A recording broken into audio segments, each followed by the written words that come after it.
I don't believe that faith healers are somehow channeling the Holy Spirit. I think that they are using the same tricks that hypnotists and magicians and phony psychics use to manipulate an audience. And despite what they claim, no healer has ever been able to produce a single piece of evidence for a single miraculous healing ever having actually occurred.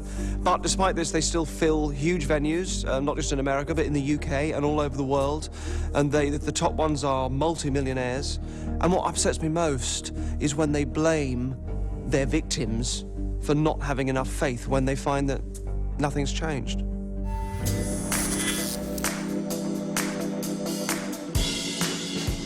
It was obvious from the outset that for this project to have any chance of success, every stage would need to be shrouded in secrecy, including the initial selection of our candidates.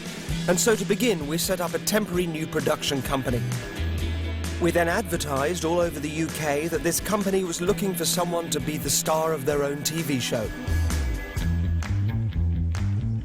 What's particularly terrifying about this is that we can't say that it's a Derren Brown show, let alone what the show actually is, because everything has to be top secret. If any of this gets out, it just blows the whole project. 200 hopeful candidates were invited to audition and show off their talents. To be... of various kinds. or not to be. Unbeknownst to them, I was watching in order to decide who had the qualities I would need for a fake faith healer. And I was looking for a number of things at this stage. Loose objects in the aeroplane now start flying around. Confidence, charisma, and stage presence, and a bit of an edge. Oh, suck your fucking eyes out! Too much of an edge. After watching and assessing all the applicants, I then had to choose which of them I thought could pull off the monumental pretense of being a faith healer. So these were the final 4 that I took through to the next round. You know, I feel sorry for people that don't drink. Dom I really like. A tribute singer by trade, he's warm and instantly likeable. Yeah, we good? You want a stopwatch? Nathan, a scuba diving instructor, I can see commanding a room. He seems a little headstrong, but that could really help him. And Libcom sounds like an evil corporation from one of those Terminator movies. Stuart runs a media production company and has presenting experience, which might give him the confidence that he'll need. You know the bit where they talk about cabin pressure dropping and oxygen mask appearing? Here's what they don't tell you. Jim is a public speaker, he looks the part, he has an easy air of authority and a calm and professional delivery. Up till now, Dom, Nathan, Jim and Stuart all understood they were auditioning to be the star of their own show, but they have no idea that one of them will become my fake faith healer. And even now they still can't know the full story, although by revealing my involvement, it'll probably stoke their curiosity further. Afternoon.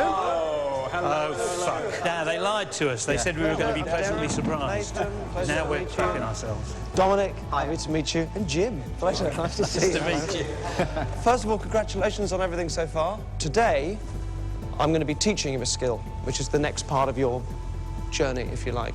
And I'm going to teach you how to hypnotise. This is today's project. Cool.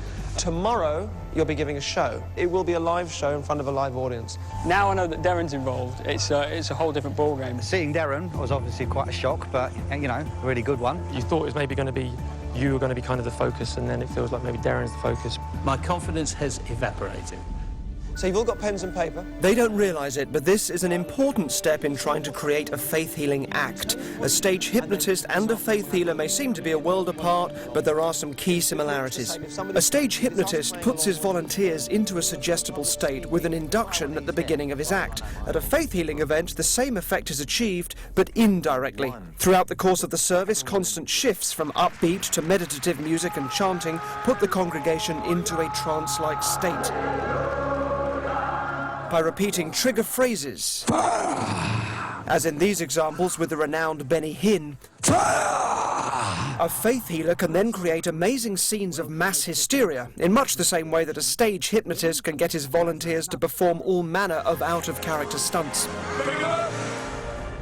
It's important that you tell them to still breathe normally. You don't want them kind of becoming uncomfortable. They'll only have a few hours of training, and then they'll have to put on a hypnosis show in front of an audience that thinks they are professional hypnotists. Some people you see really kind of struggling, almost laughing at it themselves. They're normally going to be really lively people up on stage. It's a massive challenge for anyone to put on a hypnosis show after such a small amount of training, and whilst everyone is doing their best to take on the skills required, I'm not convinced that Stuart quite has what it takes. As a result, I think it would be unfair to put him in front of an audience the following day. So Stuart will now be leaving the process. I hope you've had a great time. Fantastic. I really appreciate it. Thank you very much for coming and being Good to part meet of it. you. I have to be ruthless now. I have to work with the 3 strongest characters.